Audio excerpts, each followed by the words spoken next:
Jai Shri Krishna Chaitanya Prabhu Nityananda Shri Advaita Gadadhara Shri Vasadi Gaura Bhaktavinda Hare Krishna Krishna Krishna Hare Hare Hare Ram Ram Ram Hare Hare. So reading from Srimad Bhagavatam second canto, chapter. Let me screen share this. Share screen.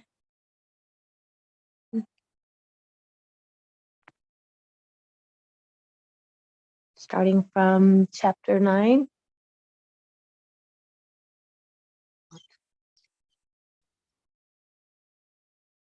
The Lord instructs Brahma. To answer Parikshit's question about the difference between Vishnu's Virat Rupa form and the living being's material bodies, Shukadeva recounts a conversation between Brahma and Lord Narayan at the dawn of creation. This chapter includes the Srimad Bhagavatam's 4 seed verses. Text verses 33 to 36. So in this chapter, we are going to see the reasons behind Brahma's conviction, the reasons behind Brahma's story, reasons behind Brahma's intentions and power and empowerment. And Brahma is, as I said, he's our progenitor, he's our head of the Sampradaya. He's like, somebody says, who is your ancestor? Who are your ancestors? Brahma is my ancestor, right? Like that. Okay, somebody likes to read this beautiful section?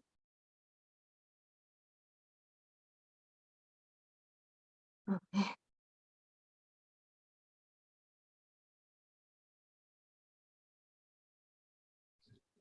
Yeah, I'll read Haribol.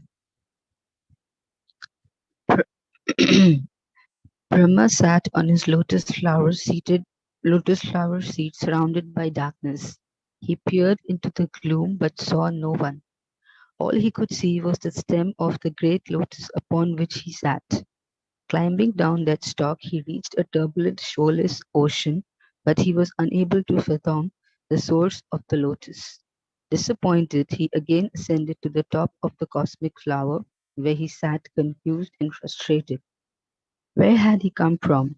He sensed he was meant to create, but did not know how.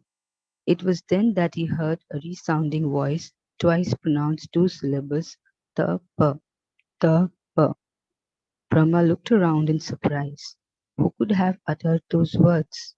There was no one and nothing in existence but him and the lotus upon which he sat. It could not therefore have been a material sound. It must have been a transcendental vibration. Surely it was the Lord who had spoken to him. Brahma's four heads turned from side to side and up and down, straining to see the Lord. Surely he must be nearby. Again Brahma scrambled down the lotus stem, hoping to find him, and again he was disappointed. Exhausted by his search, he sat down and considered the matter. Tapa meant penance.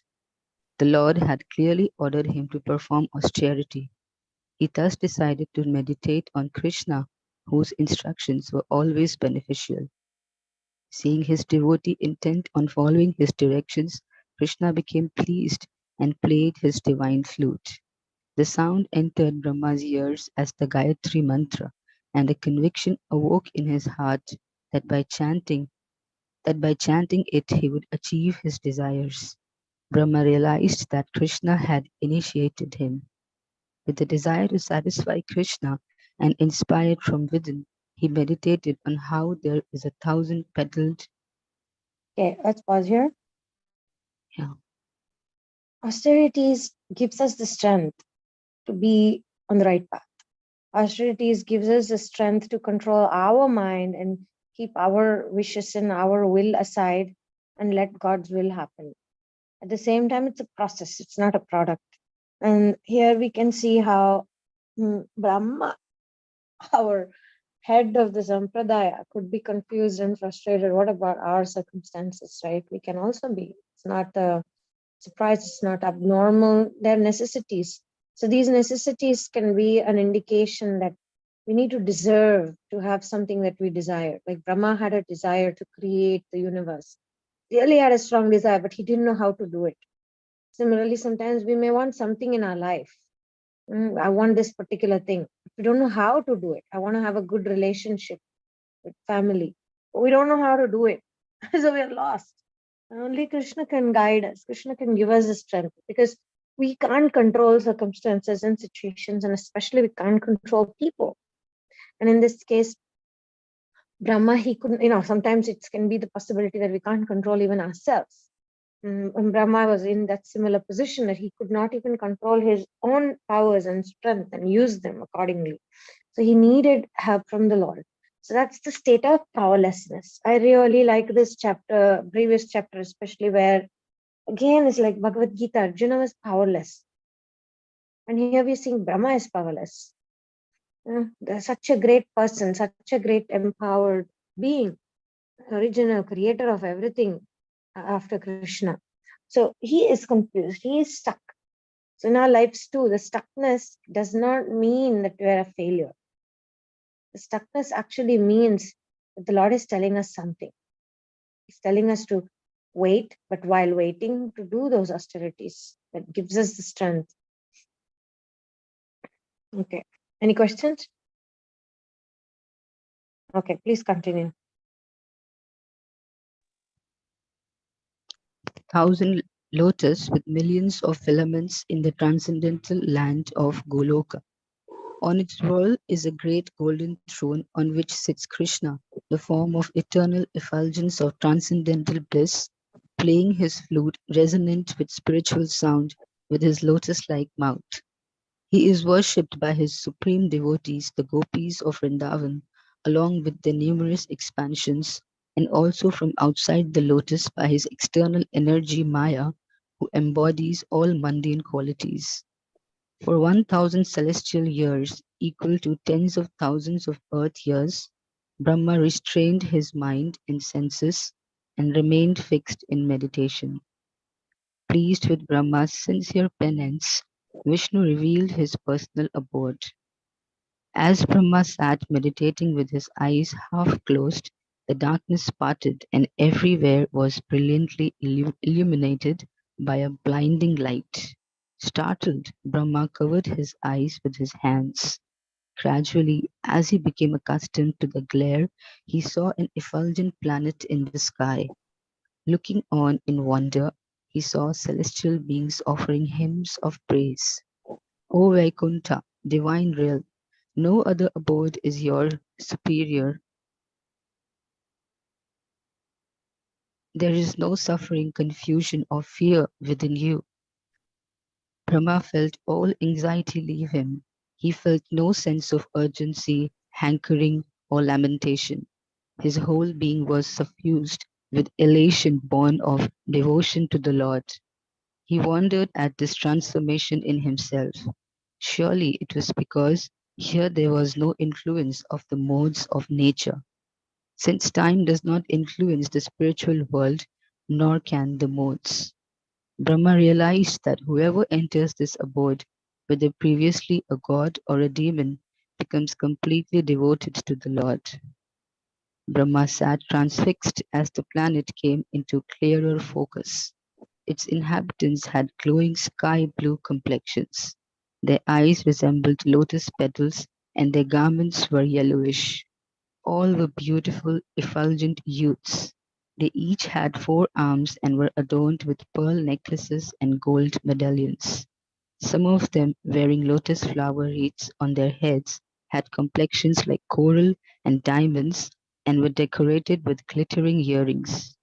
Shining airplanes carried handsome young men along with celestially beautiful ladies. They were encircling an indescribably attractive couple and singing praise to Goddess Lakshmi and Lord Narayana. Okay, let's pause here. Wow, who would like to go to this world where everything is happy, joyful, permanent, no suffering, no confusion, no fear? Everybody is youthful. There's no need to go and get your beauty parlor treatments done. There is no need to do any facials. There is no need to do any of these bodily maintenance that we get stuck doing in this world.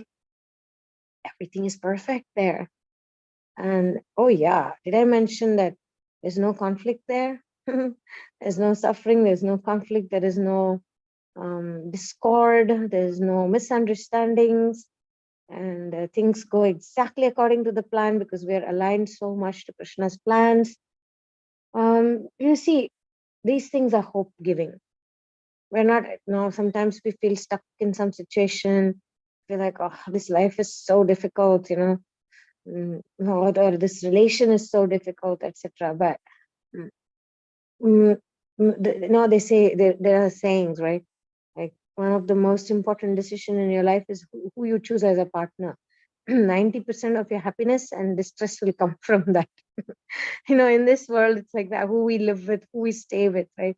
So similarly, 100% of our difficulties will go away if we choose Krishna and Krishna Loka, because in Krishna Loka, there is no sense of, no, we cannot make a mistake there. And because we're so aligned to Krishna's will, everything is in harmony. Whereas in this world, little bit our partners or make a mistake or hurt us, it shakes us to the core, and we feel so lost. And these are the ways of this world. But whereas the opposite is of the other world, we feel that togetherness, that connection with the Lord. So this glimpse of the spiritual world is the other extreme of what we are living. So this is this world where we are living is the perverted reflection of the real world. And what there is in Vaikuntha, in spiritual world, is the actual reality. Thank God what we're living is temporary. Thank God all the discord and conflict and confusion and all this selfishness and dishonesty and betrayal and lies and whatnot, false ego, all this stuff. Thank God it's temporary. And this studying of spiritual world should give us that determination and hope to want to go back there, to want to behave in this world in ways that purify us. I was thinking yesterday, as an astrologer especially, I have this realization. This world, basically, God put all the sick people here in this bubble called Earth and said, okay, go and sort out your issues of false ego, and of anger, fear, betrayal, all this nonsense, all this disease, right? I was thinking why he didn't put any doctor, why he put us all sick people and there's no doctors around. And then because everybody is sick, everybody has different levels of sicknesses and different varieties of diseases. Every year we are adding a new disease to our existence. Why? Because we are not giving in and we are not letting God, and we're trying to control situations. So every year we are adding one more new disease to our list of existence. Whereas if we are on the destination, if our destination is Vaikuntha Loka, if it's Goloka, then we are removing, at least every year we should remove a disease from our list. Okay, this year I'm working on resentment, and yes, I'm done with all resentment. This year I'm working on dishonesty. This year I'm working on fear. So if we can every year get rid of a disease, then our life is worth. But instead, we keep going. We are trying to build Lavana Sagaradalli Maneya Kattuvareno. We are trying to build house in this salt ocean, world of salt ocean, instead of building Shira Sagaradalli Maneya Kattuvuda Bittu. Instead of building a home for us in Vaikuntha Loka and Goloka, instead of investing in our mind, in our soul, to beautify our heart. So Krishna is can love us. Krishna can love us. Of course, he always loves us, but to become the best version of ourselves, that Krishna can love us. Okay. So beautiful, beautiful ladies, problem-free life, full absorption and full purpose of living meaningful existences. Wow, wow. Let's focus on that. That's our destination. Let's not give importance to all the unimportant, unnecessary priorities. Not Let us not invest ourselves in minor tasks in this existence and avoid the major task, which is the destination. Destination Goloka. That's our major task. What Let's think of our day and look at our action and say, how is this action going to help me to go faster towards our destination? It's not the rush, it's not the action. Remember, we are not Kriyatmakas, it's the bhava. We are bhavatmakas. So, what bhava are we feeling? What emotion are we feeling? And is this emotion helpful towards becoming qualified to enter Goloka? Or is this emotion only another material thing that's going to bind me? So, let's ask that question and be honest with ourselves. And maybe honest also with another devotee. We can outreach about this. And continue our, should I put it like this? Is it better? Yeah. Okay. Thank you. Somebody else likes to read? Along with their numerous expansions and also from outside the lotus by his external energy Maya, who embodies all mundane qualities. For 1,000 celestial years, equal to tens of thousands of earth years, Brahma restrained his mind and senses and remained fixed in meditation. Pleased with Brahma's sincere penance, Vishnu revealed his personal abode. As Brahma sat, meditating with his eyes half closed, the darkness parted, and everywhere was brilliantly illuminated by a blinding light.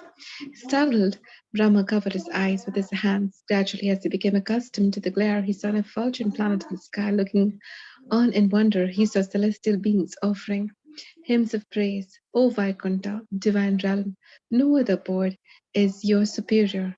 There is no suffering, confusion, or fear within you. Exhausted by his search, he sat down and considered the matter. Tapa meant penance. The Lord had clearly the other one, I guess. Yeah, tapa meant penance. I think it's moving. Yeah, tapa meant penance. The Lord had clearly ordered him to perform austerity. He thus decided. He thus decided to. I think it changed again. Sorry. Where did we go? I think we lost that page. I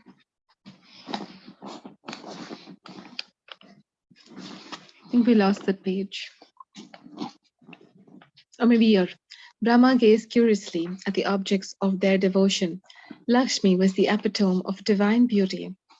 Maddened bees hovered around her flower garland as if venerating her.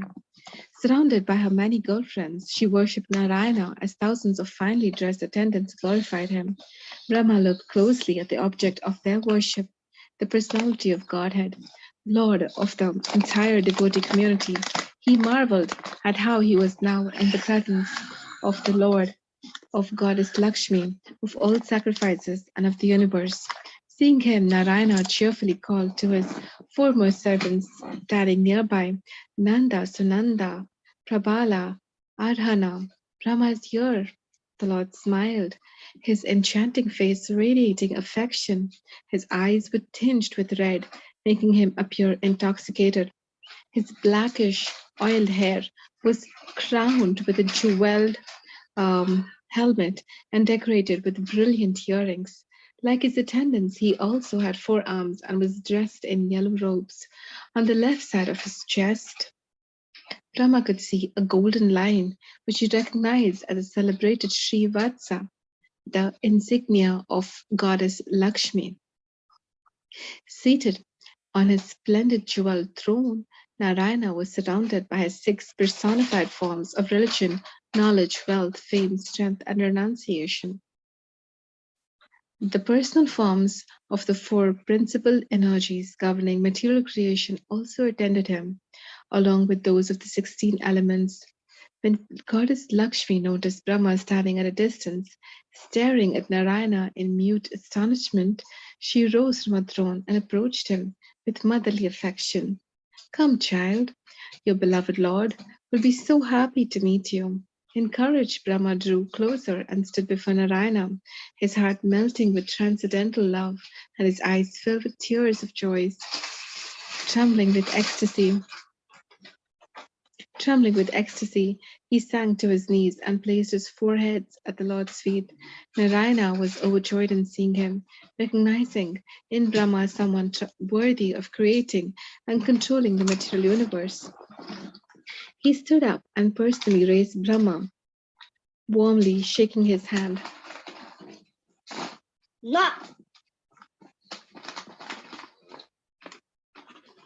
Shaking his hand, yeah.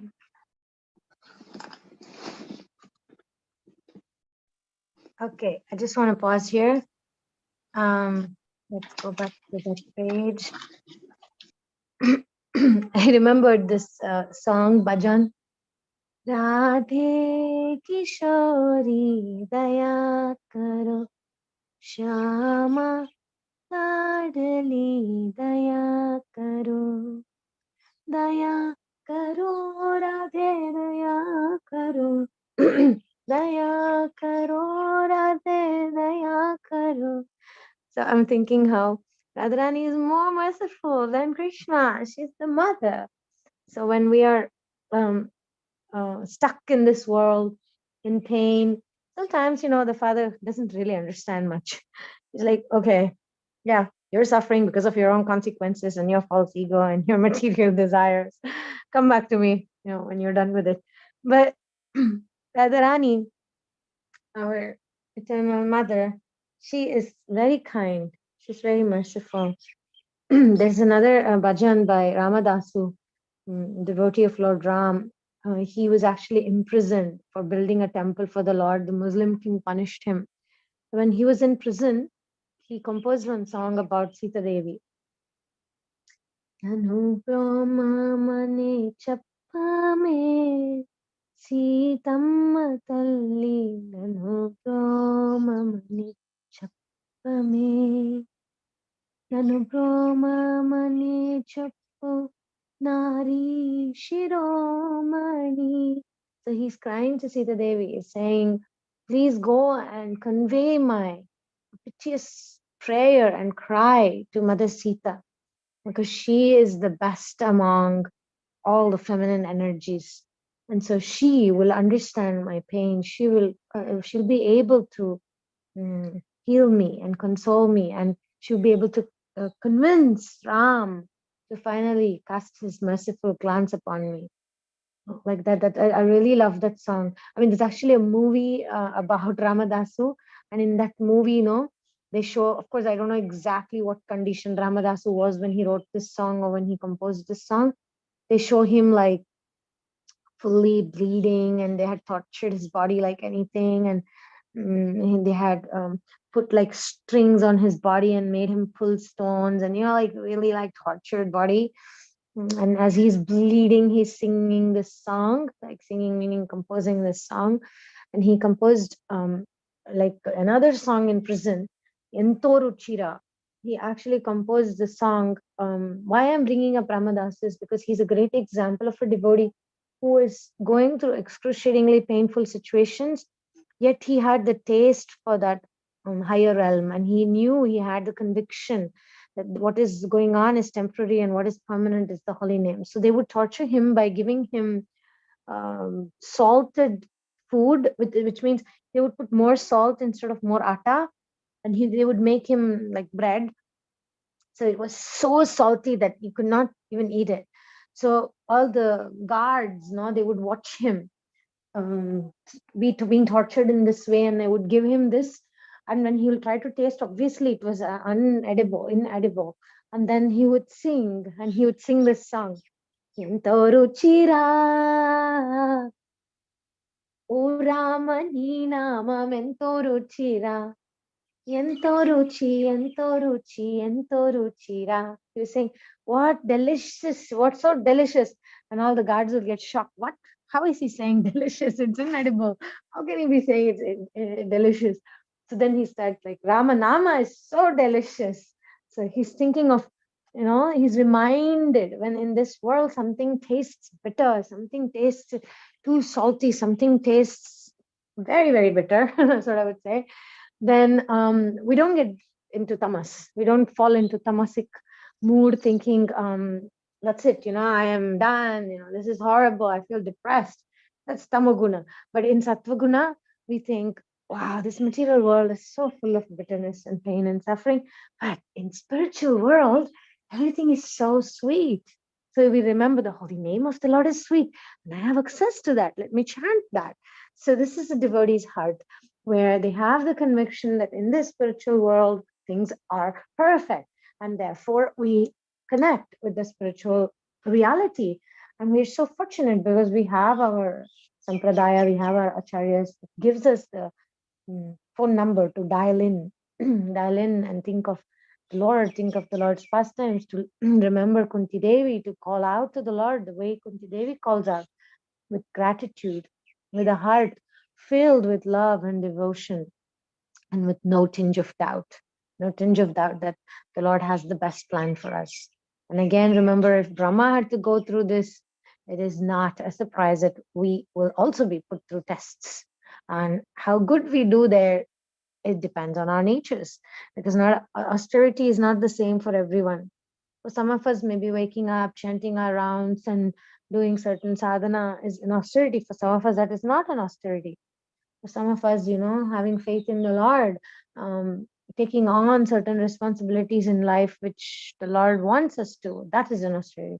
Some of us to keep quiet and not get into fights is the austerity. It depends on what is austerity for us. So let's not see this point in a black and white way. Austerity depends on our natures. Okay. Okay, let's continue a little more.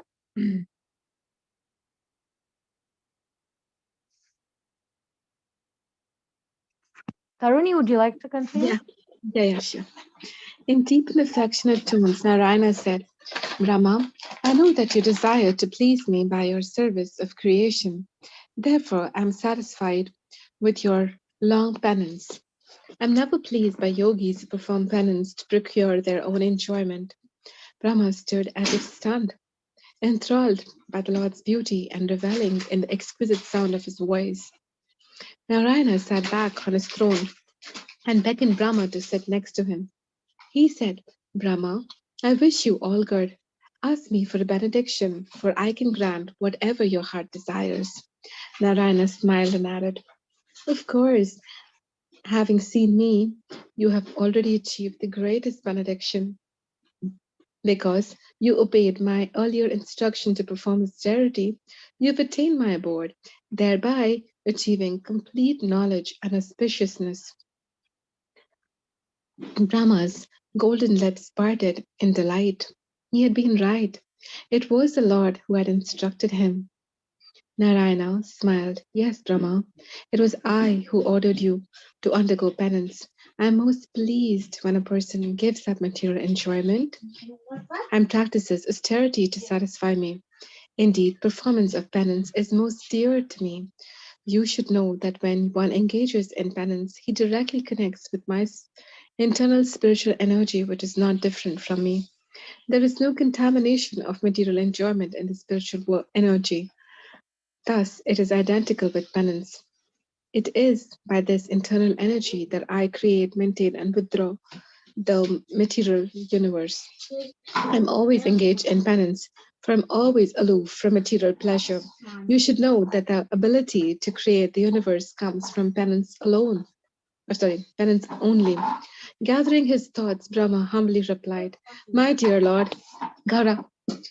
Gathering his thoughts, Brahma humbly replied, My dear Lord, you are in everyone's heart, and therefore know my desires. Narayana smiled and nodded encouragingly, but said nothing. Brahma continued, You're always transcendental, yet you accept the form of the material universe. Kindly fulfill my desire and explain this mystery to me. Surely, said Narayana in his enchanting voice. But first, Tell me if there is anything else you wish to know. Captivated by the Lord's kindness, Brahma continued. Captivated by the Lord's kindness, Brahma continued, Lord, you employ both your spiritual and material energies to create, maintain, and destroy the universe. I would like to know their respective qualities. I will explain. Is there anything else? It seems to me you manifest both material and spiritual worlds from your own body, just as a spider spins its web. Still, I wish to know if you relate differently with your material and spiritual energies. Brahma paused and waited patiently, and again Narayana encouraged him. These are deep questions, my dear Brahma. Is this all?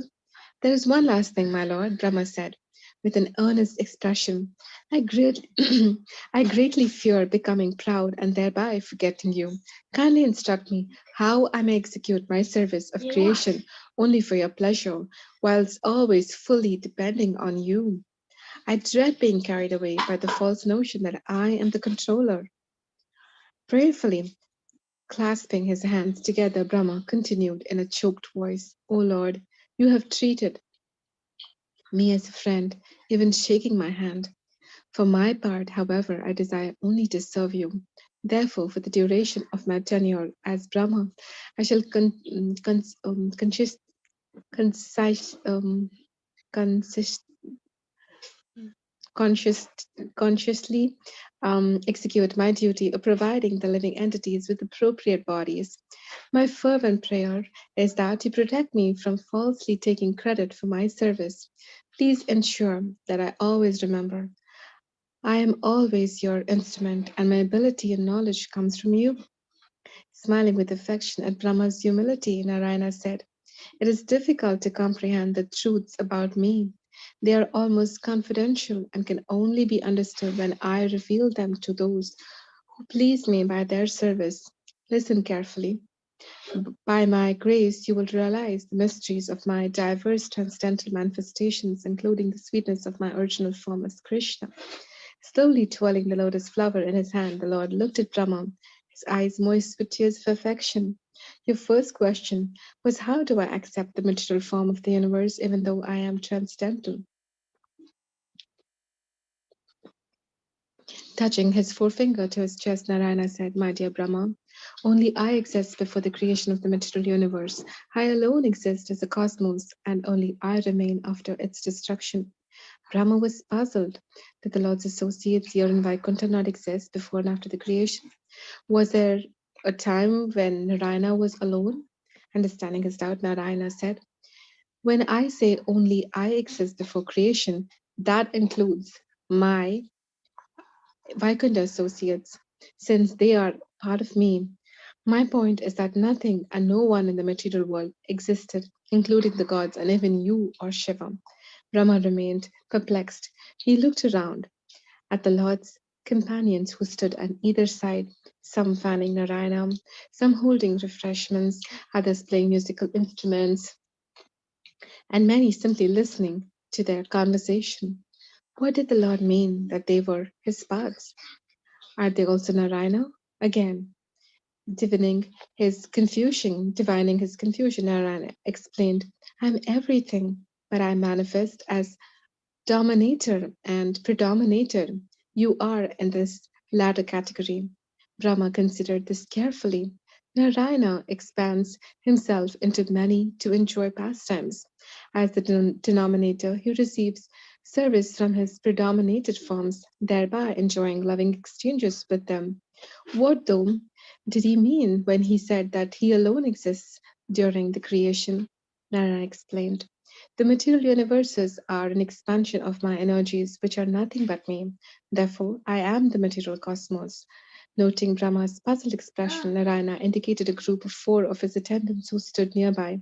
One beautiful lady resembling the goddess of fortune and 3 handsome youths, each identical with the Lord. The material world is a product of these 4 energies, although they remain invisible. Turning to his 4 associates, Narayana said, please introduce yourselves to Brahma.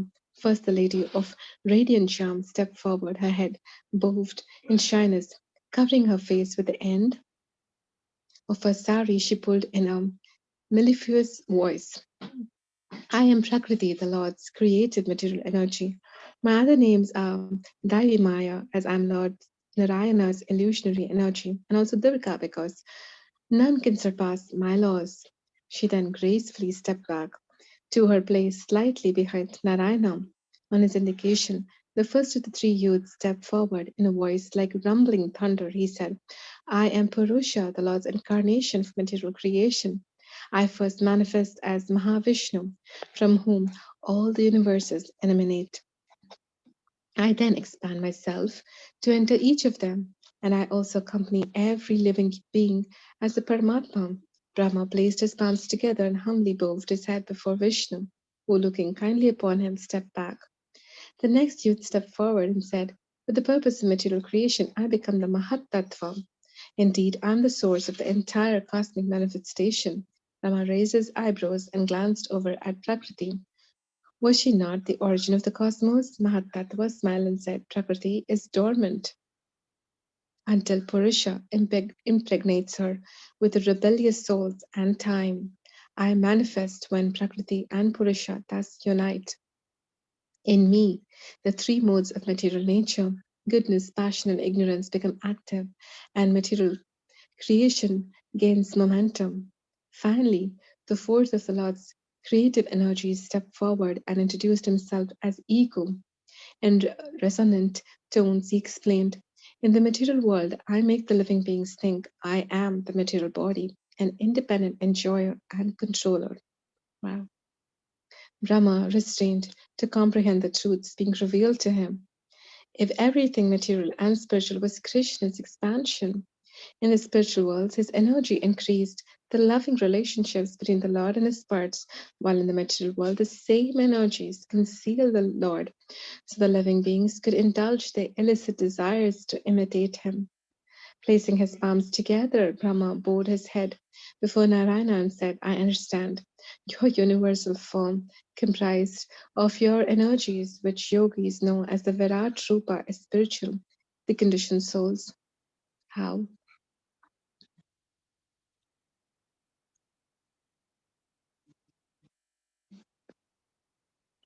We will pause here, and for today,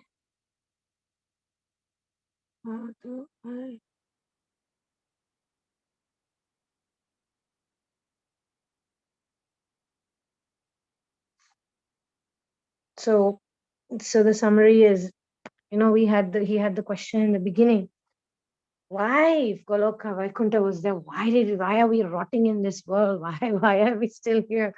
Why did Krishna even create this material world? Remember, Parikshit asked that question, and then now it's all leading into the depths of things about it can't just be in Goloka without being qualified, and in Goloka everything is completely different dynamics. Our mind is not ready for it. So Krishna has put us in the training room where we are purifying each other through each other's sicknesses, each other's imperfections, and realizing that we don't want to be here. So the more we are in pain, the more we realize that how bitter this world is. Of course, it happens gradually, because if Krishna makes us realize too quickly how everything is here is so um, not functionable, then we're going to break down. So Krishna does that gradually. He gradually gives us the distaste for this world through the agents of his demigods and planets that keep us under illusion, and at the same time slowly release us from illusion by exposing us to the disease of this material world, the bhava roga, through each other. And then we are getting purified, and we're becoming less and less interested in this material world, and we are becoming I hope I hope we are becoming, by studying Bhagavatam, by associating with devotees, we are recognizing that there is a healing place, there is a world full of um, healed energies, and energies that are always harmonious, which the soul craves for, because that's what we are made of. We're made of Satchitananda, made from the Lord's, we are parts and parcels of the Lord, made of full of knowledge, bliss, and what's the other one? Sat Chit and eternity. So we belong there. We don't belong here. When I was a kid, I used to hear Allide nammane, illi bande sumane. My house is there. It's just we're just visiting this world, like a train journey. We're just sitting there, and our station is gonna come and we're hopping off. So this is not our place. This is not our home. And that's the message for today. Let us meditate on these thoughts and that give us hope. Thank you very much. Any questions? Any comments? Thank you, Mataji. I have a question. I was just wondering how Narayana was like, welcoming Brahma, and then he said, "You follow my instructions," and that's really nice. And because of this penance that you did, you're able to see me. So penance actually pleases me a lot. So I was always thinking that it was bhakti which pleases the Lord, and it's not penance or dry austerity, right? So I was just wanting more like clarification. I'm thinking like because he followed and then the words of the Lord and that pleased him, that I can understand. But when he says penance pleases me a lot, so that's something which I just a little bit doubt. In fact, in Bhagavad Gita also he says like right, the charity penance and charity penance and something right. One more. Charity, penance, and sacrifice should not be given up at any time. I understand. So you should do it. That is like duty, like that. That's how I've understood. But here he's saying penance itself, satisfies me. So I'm waiting to answer this question. Thank you for asking. Thank you so much. This is actually a very dear question to me because I have pondered about this for several years personally for my life. Okay. Ta-da, comes the answer. Okay. We are not Bhajananandis. We are Goshtyanandis. We are preachers. We belong in Brahma Madhva Gaudiya Sampradaya. Brahma's had a mission. He had a purpose. He was empowered by this penance. He was empowered to create, to do his service. Similarly, we all, looking at so many acharyas, I'm thinking of Vadiraja Tirtha, I'm thinking of Madhvacharya, I'm thinking of Ramanujacharya, Bhakti Siddhanta Saraswati Thakur. Let's take Bhakti Siddhanta Saraswati Thakur because as I am, maybe I should show you where I'm standing. Where I'm standing from here, I can actually see this yoga pit from my house. So I'm talking from the center of the universe where Mahaprabhu appeared. And I'm going to show you the view on my window. So Bhakti Siddhanta Saraswati Thakur, he actually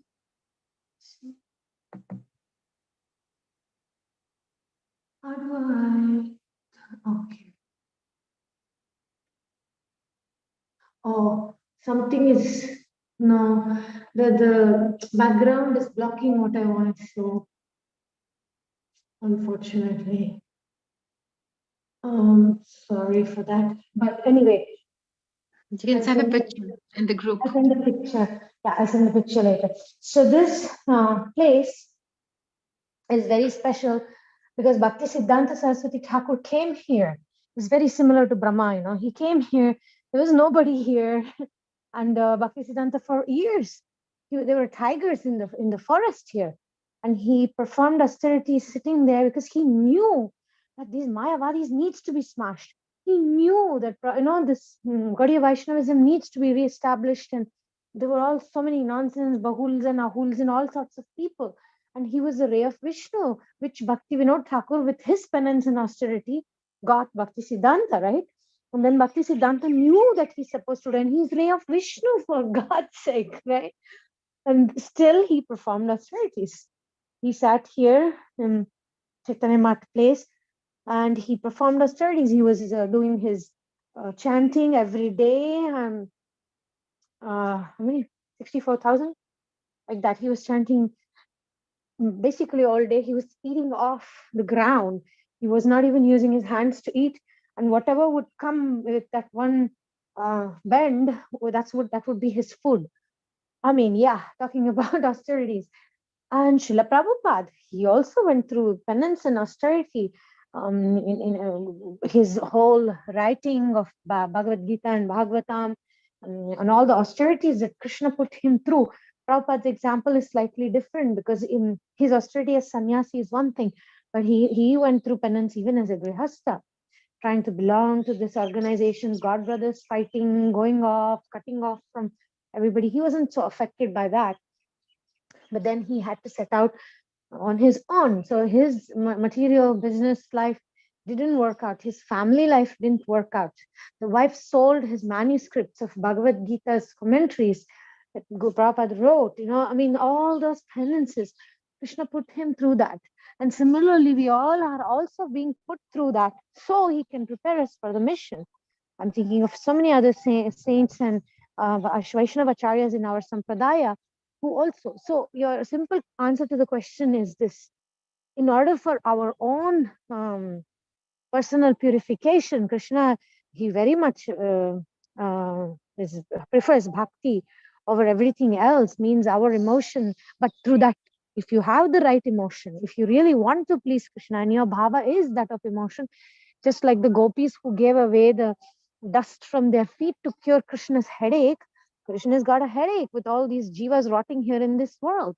So the actual bhava's manifestation of actual bhakti manifestation would be the bhava of preaching, would be the bhava of wanting to create. Preaching means wanting to save the souls of this world. And as Brahma knows, right? I mean, this is very, very interesting. It's like a movie. As Prakriti, Brahma is meeting Prakriti. He's looking at Mahat Tattva, right? And then he's looking, Prakriti and Purusha has to unite in order to release all these souls. We are all there waiting, right? As this conversation is happening, we are all inside the body of Mahavishnu, waiting for Prakriti to, get impregnated by us. We are all Prakriti's our mother too. So we are all waiting there to get impregnated. And then Brahma is waiting for his empowerment to create all these things. You're looking, I'm standing in my house now. I'm looking at the earth, I'm looking at the sky, I'm looking at the trees, I'm looking at the birds. Brahma created all of them. Each bird he designed, each of this grass and each of these trees, he designed them all. So this world is created in this, what we're studying is the history of humanity. I mean, and existence, not just humanity. All these things that we are, sound, I'm hearing this sound, kirtan is playing somewhere in my in here in Mayapur, and that sound vibration, all these things created for me, for us to get this training here, to realize that my thinking is wrong, the way I'm living, the way I'm stuck here is not the way, there is another way. So all these things should create us, create the best version of ourselves. So that's the purpose of this world. And the purpose of preaching comes from that surrender and that bhakti. So in one sense, or in every sense, preaching is beyond, beyond meaning it's the fruit of the right bhava. It's the fruit of bhakti. Preaching is the fruit of bhakti. So in order for us to be able to do service, we go through certain preparation time. We don't just go there unless, of course, like Prabhupada, he sent the young grihastha couples go open centers in America, right? But don't think that they didn't go through penance. They did go through that. The whole process of going there was their penance. So penance does not mean sitting and tapa, and it's not the same for everybody. It's all tailor-made tapas for each of us. And based on our willingness, based on our willingness to want to dedicate our lives to Krishna, our penances also will manifest just like it manifested for Brahma. We don't have to go searching after it. We don't like Bhakti Siddhanta was inspired to go and do his tapasya in that way. And Prabhupada was put through his situation. And I'm thinking we all are put through certain situations that purify us, and then we are, what is our mood? Why do we want bhakti? Why do we want Krishna? What does it mean wanting Krishna? I keep thinking of the gopis and the foot dust because it's very exemplary of not caring about their own comfort and karma, but Krishna's headache. So the jivas are giving Krishna a headache. No, I mean, obviously he never is Atma Rama, he's not affected, but he is concerned for us. He does want us back in his world. So in order to do that, not anybody can do that. If Brahma had to do his austerity, we also need to do our austerity. We also need to get purified. And this study today is kind of pumping me for in that preparation, like I'm feeling I shouldn't waste time, I should dedicate myself more. And the more of that I want to dedicate more comes, then all our circumstances will lead us to that mission, and we don't know. Raising your child is giving you that experience, it's building your qualities, is making you a person who knows what is your mission.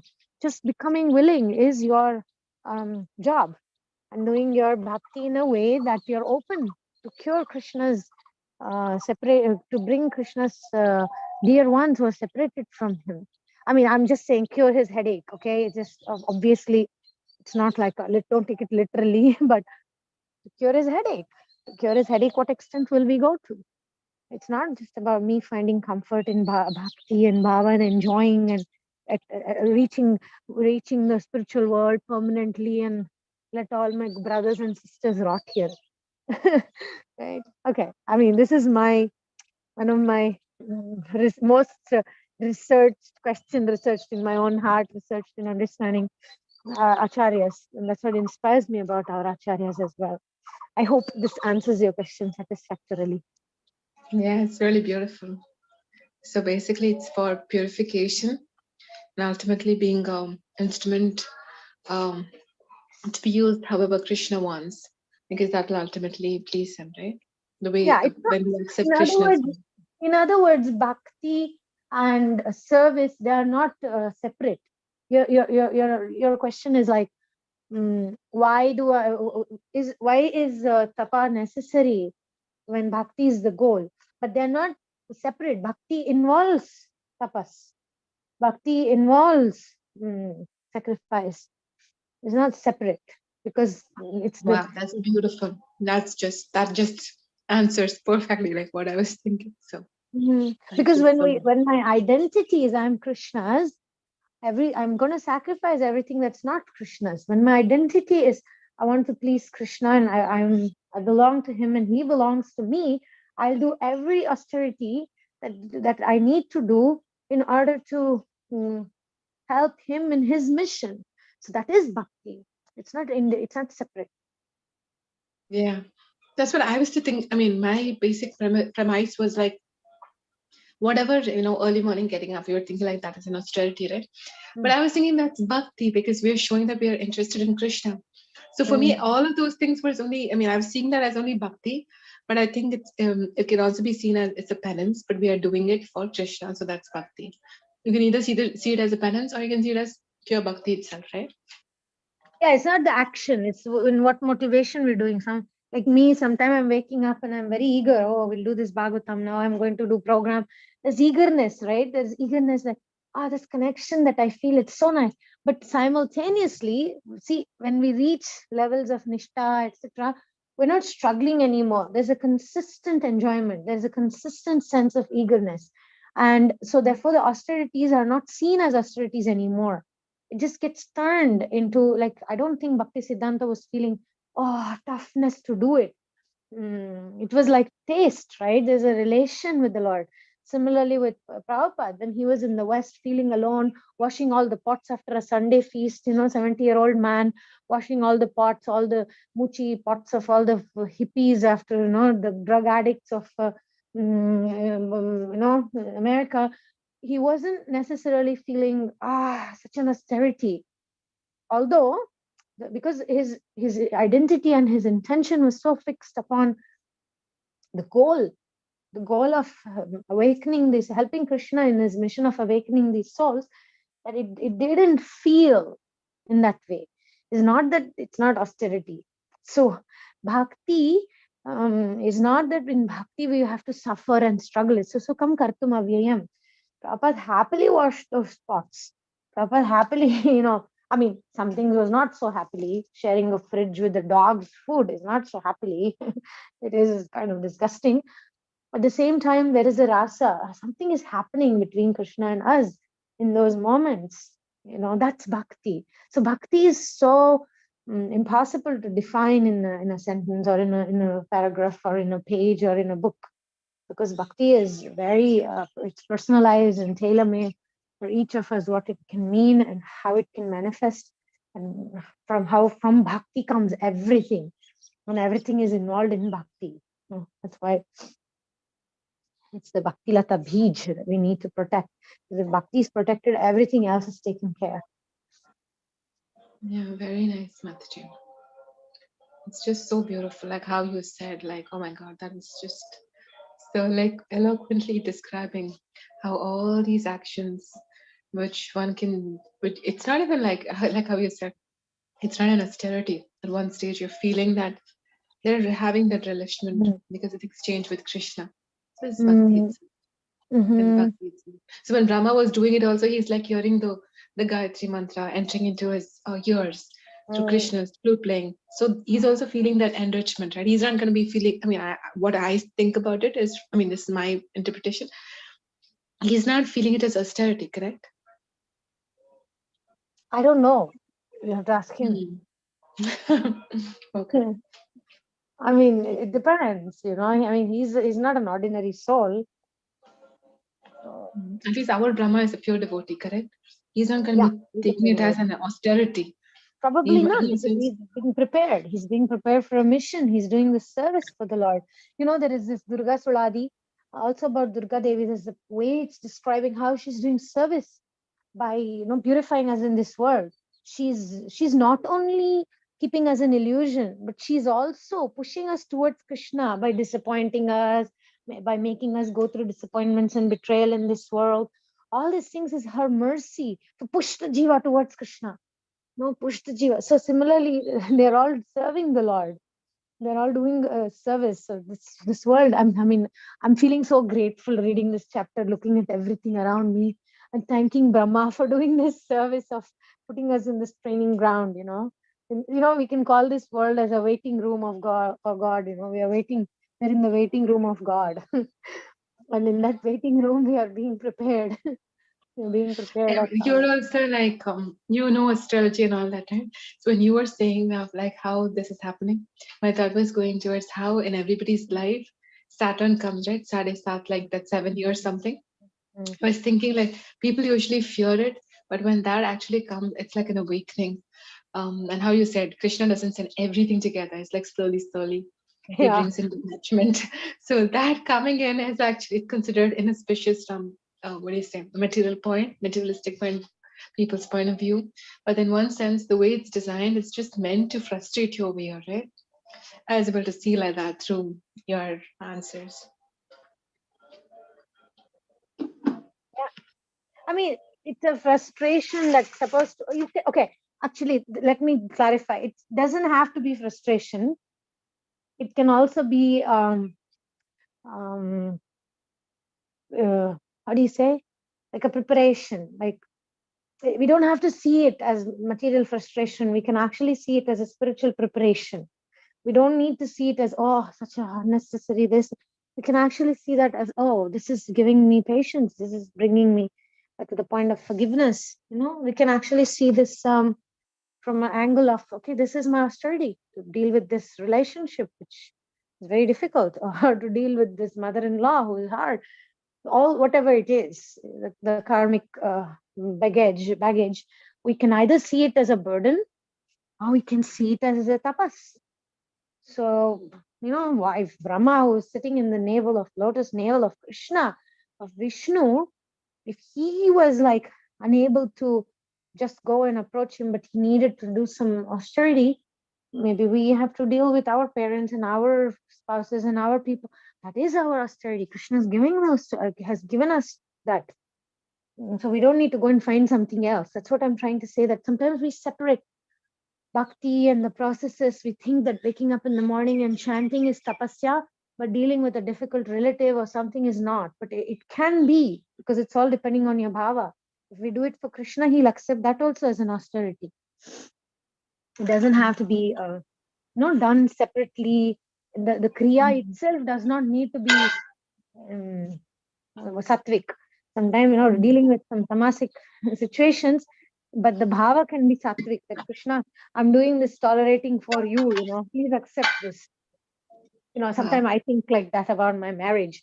Okay, Krishna, I'm gonna tolerate this marriage and I'll stick to this marriage as a service to you, you know, please take this as as my service and austerity. So I don't need to only go and do Sankirtan and book distribution outside the street. I can also offer my whatever difficulties or disappointments to Krishna and say, please accept this as my austerity, prepare me. Oh, beautiful, It is. Mataji. So And beautiful. Krishna reciprocates, he reciprocates. Like I feel this, I have, okay, I'm gonna stop the live because it's very personal.